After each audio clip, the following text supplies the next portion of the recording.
Heading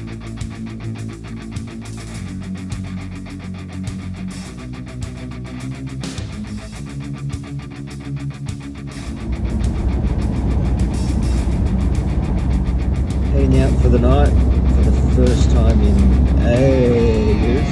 Kiss's tour. We bought VIP tickets to go and see Kiss. It was late 2020 for early 2021, we think, because we thought everything was going to be good. And the concert then got moved to the end of 21, then it got moved to the start of 22, then it got moved to later in 22, and we could never keep up with the dates. We were pretty sure that the day was meant to be November.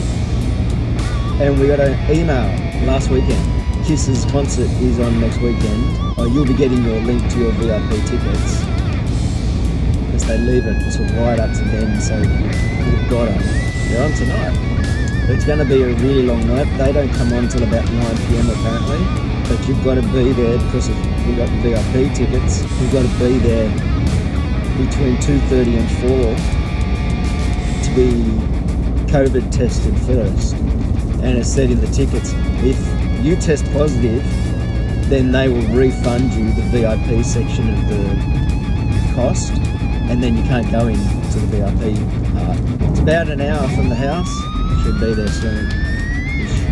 Sidetracked into Hungry Jack's. Big shout out to Hungry Jack's for having their Rebel Whopper, plant-based patty, vegan cheese, vegan mayo. Makes it possible to get junk food while you're out.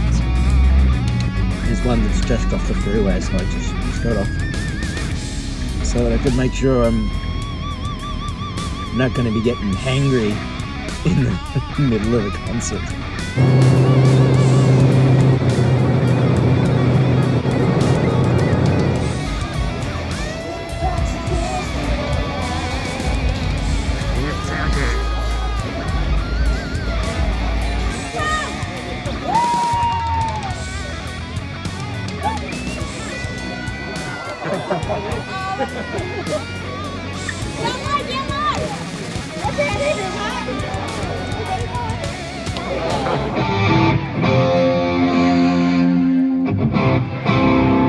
How you going? Good on ya. Good on you, mate. So, who was here last night? Yeah. Why'd you come back? We're doing these. And things are complicated. My love is in a fire. There's no wrong way she understands. Shock me. Put on your black leather just to clear. I had to sit on her face.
morning, yes, Kiss was awesome. so glad that decided to go, because at one point it was just like, I'm not sure about going. One, because of COVID restrictions, and still really concerned about going out and that sort of thing, but there was a lot more people than me wearing masks. Having this added to the whole situation was another ordeal, but it was a great night. The concert was eerily similar to their show in 2013 that we saw. This is how we play, this is what we've got, these are all our greatest hits. The stage setup was very similar. I think the only difference was some of the extra screens, like the big screen they had at the back. I don't recall last time. Side screens, I don't remember at all. They had giant statues of each other at the sides of the stages, but it's your very final tour and you've been around since the 70s, so you're allowed to. The platforms that they come down on at the very start of the show, they had that, but I don't think they had all three. Last time they had one that Gene got lifted up on, and he sat up in the rafter, like stood up in the rafters singing a song, and he still did that. But this time they all came down on one right at the start, so I think that was different. They had side rises which came up at the very end, which exactly the same. Paul getting up on his little trapeze harness thing that carries him right out to a stage at the very back of the floor area, where they do a couple of songs out there, or he's out there while they do a couple of songs. One thing I don't recall last time was them having a focus on each of the guys having their own solo moment. Like, you know how bands always hear, let's have the drum player get a drum solo. Eric Singer got to do a drum solo, and that was absolutely awesome. I don't know whether in the drum community or whatever, if he's underrated or not. Watching him do his solo showcased so much more of his talent than you actually hear in songs. Gene did some big bass thing. Tommy did a giant guitar solo. Paul even did his own little guitar solo moment. They did a bit of a trade-off too, kind of like dueling guitars, like dueling banjos. I think the encore started with a piano, so when the lights came back up, there was a piano there, and Eric Singer played and sung Beth. So I think they did 3 songs in the encore. The second one, Paul said, "This is a song for you. We only played in Australia." But I had a feeling of what it was. They brought out a 12-string guitar and they played Shandy. Now that was off the Unmasked album, which was my introduction album to Kiss as a kid. And I loved that song. And apparently that song was a huge hit here in Australia. The video clip was big, the song was big. I remember the video clip. My wife, who grew up in the States with Kiss, she says, "I don't ever recall Shandy." And I said, yeah, it was a huge hit here. And apparently we were one of the only countries where it was a hit. And so they play it at our concert. Had been in Australia 16 times. It was Gene's birthday the night before, and they brought out a birthday cake for him on stage on the Friday night. Awesome show. It seemed way more energetic than the 2013 concert. In 2013, Ace was with them for that tour. I can't remember if Peter Criss was the drummer in 2013 for that tour, because I had a feeling that the 2013 tour was kind of like a bit of a reunion one for them. Motley Crue were the support act for that one. And seeing the sound check was great. It was a lot more intimate. I lost count of the number of songs, but they were none of the songs that were in the set. Somebody actually yelled out, "Play Shandy," and he goes, "No, we're not playing Shandy." Now I know why. The VIP merch bag was really great. We've had some VIP passes in the past, and what you get isn't that great. I was so out of it yesterday on Sunday, tired. It was a massive night. It was like arriving there for the start of the entry of the VIPs at 2:30 and leaving there at 11:30. It was a super long night. My neck was killing me. But the seats were awesome. Really got to thank my wife for finding those seats. Got one of my year 12s to securely fence off our stack, because you may notice that some of the stuff is starting to lie all over the place, because kids have been coming in here and trying to break pieces, smash up pieces, knock them over. Like that slab used to be nicely stacked down there,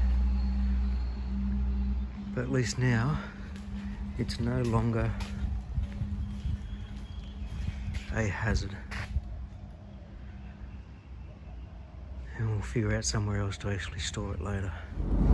So it's been a few days since I did an update, apart from filming about the timber being fenced off this morning.